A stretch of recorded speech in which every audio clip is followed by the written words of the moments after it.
तो इस मूवी में हमें पुराना जमाना दिखाया गया है जब इंसान केव्स में रहा करते थे, यानी 20,000 साल पहले का टाइम। इस मूवी में उसी जमाने में रहने वाले एक ट्राइब का जिक्र है। इस ट्राइब का लीडर बहुत ज्यादा स्ट्रॉन्ग और ब्रेव था। उसका एक 18 साल का बेटा भी था।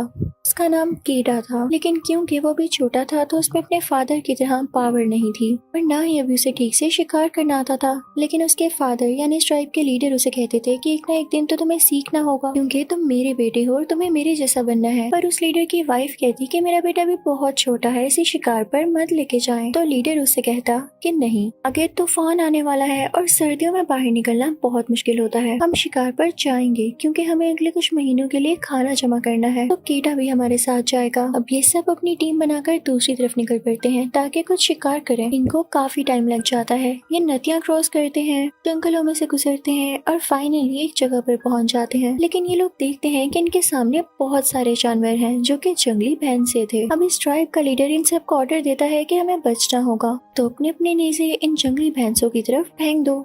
दूसरी तरफ जब उन जंगली भैंसों को पता चलता है कि ये लोग हम पर अटैक करने वाले हैं तो वो भी इनकी तरफ भागने लगते हैं। वो इतने गुस्से वाले थे कि वो इन इंसानों को मार ही डालते। लेकिन जैसे ये ट्राइब वाले इनकी तरफ नेज़े फेंकते हैं तो ये सारे डर के भागने लगते हैं। हालांकि ट्राइब वालों ने इनको मारने के लिए नेज़े नहीं फेंके थे, उन्होंने तो सिर्फ इन जानवरों को डराया था कि ये भाग जाएं। लेकिन उनको क्या पता था कि आगे खाई थी। वो जंगली भैंसे इतनी तेजी से दूसरी तरफ भागे कि वो खाई में गिरने लगते हैं। देखते ही देखते उन भैंसों का सारा झुंड खाई में गिर जाता है। लेकिन सबसे आखिर पे इन जानवरों का लीडर होता है जो कि बहुत बड़ा था। वो जंगली भैंसा काफी गुस्से में था। वो तो जंगली भैंसा उसी की तरफ बढ़ने लगता है। वो केडा को काफी जख्मी कर चुका था। अब उस जंगली भैंसे ने केडा को अपने सींगों पर ही उठा लिया था ताकि उसे भी वो खाई में फेंक सके और अपना बदला ले सके। लेकिन लीडर फौरन से अपना नेज़ा उठाता है और उस जंगली भैंसे की तरफ फेंक देता है। नेज़ा तो उस भैंसे को लग जाता है, लेकिन अब देर हो चुकी थी।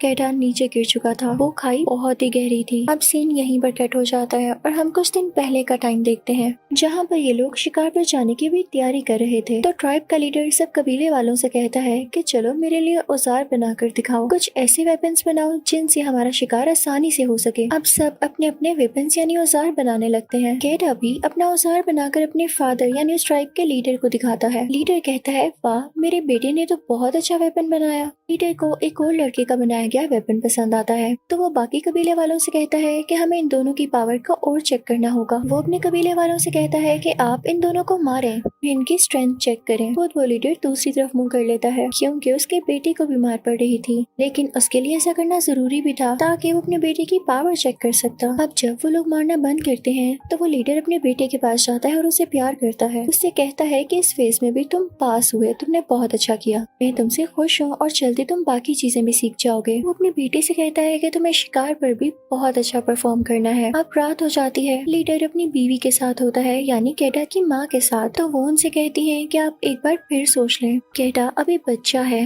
आप भी जानते हैं कि शिकार के दौरान कितनी प्रॉब्लम्स आती हैं। तो लीडर कहते हैं अगर वो प्रॉब्लम्स नहीं फेस करेगा तो निखरेगा कैसे, यानी उसमें हिम्मत और पावर कैसे आएगी। हम पे मुश्किलें इसीलिए आती हैं ताकि हम उन्हें ओवरकम करना सीखें और हमारे लिए फिर सब कुछ आसान हो जाए। और वैसे भी तुम्हें घबराने की कोई जरूरत नहीं, वो हमारा बेटा है तो वो हम जैसा बहादुर ही बनेगा।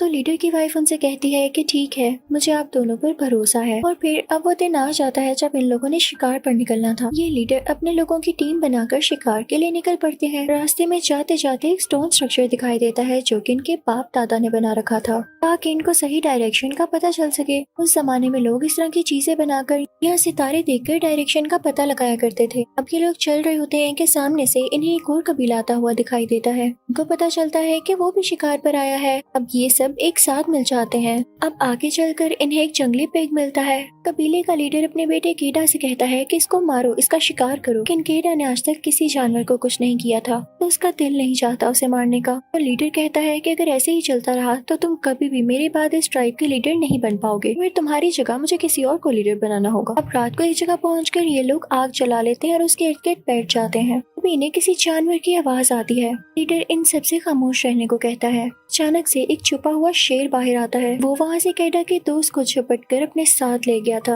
और ये सीन कैडा से बर्दाश्त नहीं होता। वो काफी डर जाता है। अब ये सब लोग उस लड़के की याद में कुछ पत्थर रखते हैं और आगे के लिए निकल जाते हैं। अब सारा दिन ये लोग मेहनत करते हैं और रात भी यहीं पर हो जाती है। आज ये सब लोग एक गार में रुके थे। अब कबीले का लीडर और उसका बेटा कैडा कार से बाहर आते हैं तो लीडर उसको उन दोनों के हाथ पर बनाई गई डिजाइन आसमान से मैच करने को कहता है, जो कि उनको रास्ता ढूंढने में मदद कर सकते थे। और फिर वो उसे अपने साथ ले जाता है और अच्छी अच्छी बातें समझाने लगता है। वो कुछ भेड़ियों को देखते हैं, लेकिन उनमें से एक भेड़िया था जो कि लहता खड़ा हुआ था और वही उनका लीडर था। तो लीडर अपने बेटे कैडा से कहता है कि देखो ये सबसे लहता है, तभी तो लीडर है। वो लीडर बहुत रोने लगता है क्योंकि उसे ये लग रहा होता है कि इतनी सख्त चोट लगने के बाद उसका बेटा जिंदा नहीं बचा होगा। वो उधर ही बैठा रहता है और अपने बेटे को आवाजें देता रहता है, लेकिन उसका बेटा उसे कोई जवाब नहीं दे रहा होता। इसी तरह रात हो जाती है। उसके कबीले वाले भी वहाँ पर होते हैं। वो सारी रात अपने बेटे को पुकारता है, उसे आवाजें देता है, लेकिन कोई फायदा नहीं होता। सब लोग समझते हैं कि कैडा मर चुका है। वो लोग उसकी मेमोरी में भी वहाँ पर पत्थर रख देते हैं, जैसा कि वो किसी के मरने के बाद करते थे। अब अगली सुबह हम देखते हैं कि कैडा के पास कुछ परिंदे आकर उसे नोचने लगते हैं, लेकिन तभी कैडा को होश आ जाती है और वो उठकर बैठ जाता है। वो काफी डर जाता है और अपने कबीले वालों को और अपने फादर को बुलाने लगता है, लेकिन वहाँ पर कोई भी नहीं होता क्योंकि सारे वहाँ से जा चुके थे।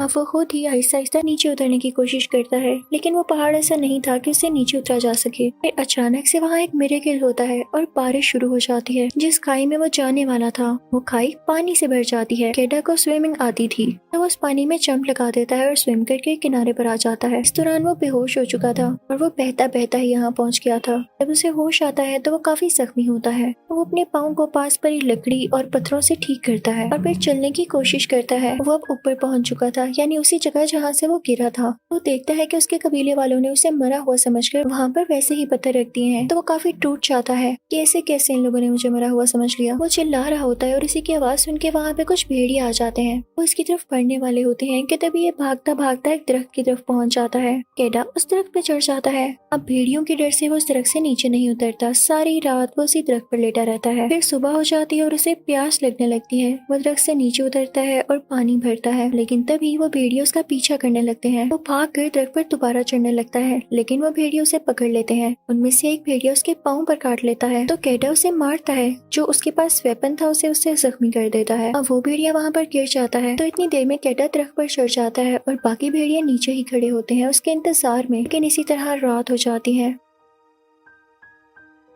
लेकिन जब कैडा नीचे नहीं आता तो सारे भेड़िए वहाँ से चले जाते हैं, लेकिन जख्मी भेड़िया अभी तक वहीं पर था। पहले तो उसको लगता है कि ये भी मर गया है, लेकिन वो दर्द से चिल्ला रहा होता है। कैडा जब उसको देखता है तो वो कहता है कि चलो इसकी दर्द खत्म करने के लिए मैं इसे मार ही देता हूँ। वैसे भी अगर ये जिंदा रहा तो ये मुझे मार देगा। वो उसे मारने के लिए नीचे उतरता है, लेकिन उसकी मासूम शक्ल देखता है। होते तो भेड़िए बहुत खतरनाक है, लेकिन यहाँ पर ये काफी इनोसेंट लग रहा होता है। दोनों एक दूसरे की आंखों में देखते हैं। वो पता नहीं कैडा को क्या फील होता है और वो इसे नहीं मारता। इस भेड़िया का मुंह बंद कर देता है ताकि वो इसे काटे ना और उसे उठा के आगे चल पड़ता है। वो उस भेड़िए के साथ एक गार में आ जाता है और दोनों वहीं पर सो जाते हैं। जब अगली सुबह कैडा की आंख खुलती है तो वो देखता है कि भेड़िया आराम से बैठा हुआ है, यानी वो कैडा पर अटैक नहीं कर रहा। जब उस गार में रोशनी फैलती है तो कैडा देखता है कि ये तो वही गार है जहाँ पे ये लोग आकर बैठा करते थे। वो बाहर जाता है, कुछ हर्ब्स लेता है और उनका मिक्सचर बना के अपने जख्म पर लगाने लगता है। कैडा की नजर उस भेड़िए पर पड़ती है। इस भेड़िए को काफी प्यास लगी हुई थी तो अपने मुंह की रस्सी खुद ही खोल देता है। पहले तो वो कैडा पर गुर्राने लगता है, लेकिन जब कैडा उसे पानी देता है तो वो पानी पीने लगता है। कैडा पर बिल्कुल भी अटैक नहीं करता। कैडा को भी उस पर तरस आने लगता है। जो हर्ब का मिक्सचर उसने अपने जख्म पर लगाने के लिए बनाया था वो इस भेड़िए के जख्म पर भी लगाता है और भेड़िया भी मजे से लगवा रहा होता है, यानी अब इनमें दोस्ती शुरू हो गई थी। अब इन दोनों को भूख लगने लगी थी तो कैडा बाहर जाता है और एक जंगली रैबिट को पकड़कर उसका गोश्त खुद भी खाता है और भेड़िया को भी देता है। फिर ये दिन भी गुजर जाता है और अगला नया दिन आ जाता है। कैडा उस भेड़िए के साथ उस गार से निकलता है तो वो भेड़िया को फोर्स करता है कि जाओ तुम अपने ग्रुप के साथ वापस जाओ, लेकिन वो भेड़िया तो वहाँ से हिल भी नहीं रहा होता क्योंकि उसे कैडा अच्छा लगने लगा था। तो कैडा खुद ही उसे वहाँ पर अकेला छोड़ के आगे बढ़ने लगता है और चलते चलते उसे शाम हो जाती है, लेकिन उसे काफी देर से ऐसे लग रहा था जैसे कोई उसका पीछा कर रहा है। और जब वो पीछे मुड़ के देखता है तो ये भेड़िया होता है। वो भेड़िया छुप छुप के उसके पीछे आ रहा था। कैडा भेड़िया से कहता है कि ना करो मेरा पीछा। वो उसे डराने के लिए उसकी तरफ लकड़ी भी फेंकता है, लेकिन वो भेड़िया बिल्कुल डॉगीज की तरह उस लकड़ी से खेलने लग जाता है। जब वो भेड़िया वहाँ से किसी तरह भी नहीं जाता तो कैडा उसे अपने साथ ही ले लेता है। अब वो आगे बढ़ने लगते हैं। चलते चलते उन्हें एक वाइल्ड पिग नजर आता है। भेड़िया उसका शिकार करने के लिए उसको टैकल करता है, लेकिन कैडा डर जाता है तो वो लोग उसका शिकार नहीं कर पाते। फिर से वो लोग चलते रहते हैं। क्योंकि इन्होंने अपना शिकार मिस कर दिया था तो आज उन्होंने कुछ भी नहीं खाया था और बेचारे भूखे ही सो जाते हैं। सुबह हो जाती है। फाइनली वो भेड़िया कैडा को भी शिकार करना सिखा देता है। ये दोनों खाने के लिए किसी चीज का अरेंज कर ही लेते हैं। इसी तरह से इनकी दोस्ती बढ़ती जाती है और दोनों एक साथ रहते थे। अगले दिन भी भेड़िया मछलियां पकड़ कर देता है कैडा को। कैडा उस भेड़िया से कहता है कि तुम तो बहुत अच्छे हो, मैं तुम्हारा नाम अल्फा रखता हूँ। अब हम देखते हैं कि कैडा को वहाँ से निकले हुए काफी दिन हो जाते हैं और मौसम भी चेंज होने लगता है। काफी सर्दी आ चुकी थी और स्नो फॉलिंग भी होती रहती थी। हर तरफ बर्फ ही बर्फ हो जाती है। अब हम ये भी फील करते हैं कि कैडा अब डरता नहीं था। वो खुद भी शिकार कर लिया करता था क्योंकि ये सब उसे भेड़िया ने सिखा दिया था। अब रात को कैडा और वो भेड़िया यानी अल्फा मिलकर खाना खा रहे होते हैं, लेकिन तभी वहाँ पर एक और भेड़िया आता है जो कि खुर्रा रहा होता है। कैडा क्योंकि अब डरता नहीं था तो अपना नेज़ा उठाता है और उसका सामना करने चाहता है, लेकिन तभी फील करता है कि ये अल्फा का ही कोई साथी है। वो अपने खोए हुए साथी यानी इस भेड़िया अल्फा को अपने साथ लेने आया था। अल्फा जब उसके साथ जाने लगता है तो वो पीछे मुड़कर कैडा की तरफ देखता है, जैसे उसे शुक्रिया कह रहा हो। उसकी आंखों से ऐसा लग रहा था जैसे उसका भी जाने का दिल नहीं है, लेकिन कैडा उससे कहता है कि तुम्हें जाना होगा। कैडा समझ सकता था कि अपनी फैमिली से दूर रहने का गम और दुख कितना ज्यादा होता है, तो वो अल्फा को भी उसकी फैमिली के पास भेज देता है। लेकिन जैसे ही अगला दिन होता है तो कैडा अपने दोस्त अल्फा को बहुत मिस करने लगता है, क्योंकि वो इतने दिन उसी के साथ तो रहा और उसी ने उसको शिकार करना सिखाया। वो बहुत अकेला फील करने लगता है। रात हो जाने पर जब वो सोता है तो उसे ख्वाब में अपने फादर और मदर आते हैं। उसके फादर उसकी माँ को बता रहे होते हैं कि हमारा बेटा अब नहीं रहा, और उसकी माँ पूरी तरह से टूट जाती है। कैडा डर कर उठ जाता है और वो कहता है कि मैं ऐसा नहीं होने दूंगा, मैं अपनी माँ को इस दुख में नहीं देख सकता और जब तक मुझ में हिम्मत है मैं आगे बढ़ूंगा और अपने घर पहुँचूंगा। कैडा चलने लगता है। सामने ही उसे भेड़ियों का झुंड नजर आता है। अल्फा की काफी याद आ रही थी तो वो उसे बुलाने के लिए फौरन से भागने लगता है, लेकिन वो कोई जमा हुआ लेक था। उसके ऊपर से बर्फ टूट जाती है और कैडा उसके अंदर गिर जाता है। पानी बहुत ज्यादा ठंडा होने की वजह से कैडा जमने लगा था, उससे स्विम भी नहीं किया जा रहा था। तभी वहाँ पर अल्फा आता है और उसे बचाने की कोशिश करता है। नीचे से कैडा भी अपना खंजर यानी नाइफ निकालता है और सक्सेसफुली वो नीचे से बर्फ को तोड़कर ऊपर आ जाता है और अल्फा उसे खींचता है। अल्फा उसे बचाकर काफी खुश था। अब वो दोनों एक साथ आग के पास बैठ जाते हैं और रात को रेस्ट करते हैं। अगली सुबह जब कैडा बेटर फील करता है तो वो दोबारा से चलने के लिए निकल पड़ता है। रास्ते में उसे एक आदमी दिखाई देता है जो कि बैठा हुआ था। कैडा जब उसके पास जाता है तो वो आदमी बेचारा बर्फ की वजह से जम चुका था। ये बात कैडा को बहुत डिसअपॉइंट करती है क्योंकि उसे लग रहा था कि जल्द ही वो भी बर्फ में मारा जाएगा। लेकिन अल्फा भी उसकी गोद में सर रख लेता है, जैसे वो उसे कन्विंस कर रहा हो कि तुमने हिम्मत नहीं हारनी। बिल्कुल उसके साथ ही रहता है और उसकी बॉडी के साथ लग जाता है ताकि उसे गर्मी मिले। कितना क्यूट भेड़िया था ये। तो कैडा कुछ हिम्मत करता है। जो आदमी मर चुका था वो उसके घर से कुछ कपड़े लेता है और फिर वो दोनों आगे बढ़ने लगते हैं। लेकिन तभी उनके पीछे जंगली जानवर पड़ जाते हैं और वे कार में आकर छुप जाते हैं। लेकिन अल्फा वहाँ कुर्राने लगता है। इसका मतलब ये था कि केव में कोई जंगली और खतरनाक जानवर था। ऐसा ही होता है, वो एक ब्लैक पैंथर होता है। वो आकर उन पे हमला करने लगता है, लेकिन अल्फा फौरन से उसके सामने जाकर उससे लड़ने लगता है। अल्फा काफी जख्मी हो चुका था। कैडा के पास जो तीर कमान था यानी बो और एरो, वो उसे शेर पर शूट कर देता है, जिससे शेर जल्द ही मारा जाता है। कैडा को बहुत बुरा लग रहा होता है कि अल्फा बेचारा मेरी खातिर इतना जख्मी हो गया। उसके जख्मों को ठीक करता है और उसका शुक्रिया अदा करते हुए कहता है कि मैं और तुम हमेशा साथ रहेंगे। फिर वो दोनों दोबारा से निकल पड़ते हैं, लेकिन यहाँ पर स्नो फॉलिंग स्टार्ट हो चुकी थी और वो बेचारा भेड़िया भी काफी जख्मी था और चल नहीं पा रहा था। तो कैडा उसे भी अपनी गोद में उठा लेता है। दोनों बर्फ के सी तूफान में चल रहे थे। दोनों को शदीद भूख लग रही थी क्योंकि इन लोगों ने खाना ही नहीं खाया था। वो दोनों वहीं सो जाते हैं। कैडा को एक और ख्वाब आता है, इसमें वो अपने पेरेंट्स को देखता है। तो वो उठ के कहता है कि नहीं, मैं हिम्मत नहीं हारने वाला, मैं जरूर अपने घर जाऊंगा। चलता रहता है, चलता रहता है और फाइनली उसका घर आ चुका था। कबीले वाले और उसके पेरेंट्स काफी उदास बैठे हुए थे। कैडा ने उस भेड़िए को अपनी गोद में ही उठाया हुआ था। जब लीडर ये देखते हैं कि मेरा बेटा आ चुका है तो वो फौरन उसके पास जाते हैं। वो इतने खुश थे कि मैं आपको क्या बताऊं। कैडा उनकी तरफ हाथ बढ़ाकर कहता है कि डैड, मैं वैसा बन गया जैसे आप चाहते थे, अब आपको मुझ पे फख्र है। तो लीडर अपने बेटे को अपने गले से लगा लेते हैं और कहते हैं हाँ मेरी जान, मुझे फख्र है तुम पर। उसकी माँ भी बहुत खुश होती है और उसको गले से लगा लेती है। कैटा को और एल्फा को आग के पास रखा जाता है और उनके जख्मों को ठीक किया जाता है। इनफैक्ट एल्फा एक फीमेल थी। उसके छोटे छोटे वुल्फ बेबीज भी पैदा होते हैं। कबीले वाले उन वुल्फ्स का काफी ख्याल रखते हैं। अब ये सब मिल के रह रहे थे भेड़ियों में और इन कबीले वालों में बहुत प्यार हो चुका था। टबी अब इस कबीले का लीडर बन चुका था और सब भेड़िए बड़े हो चुके थे। इसी के साथ इस अच्छी सी मूवी की एंडिंग होती है। Thank you for watching.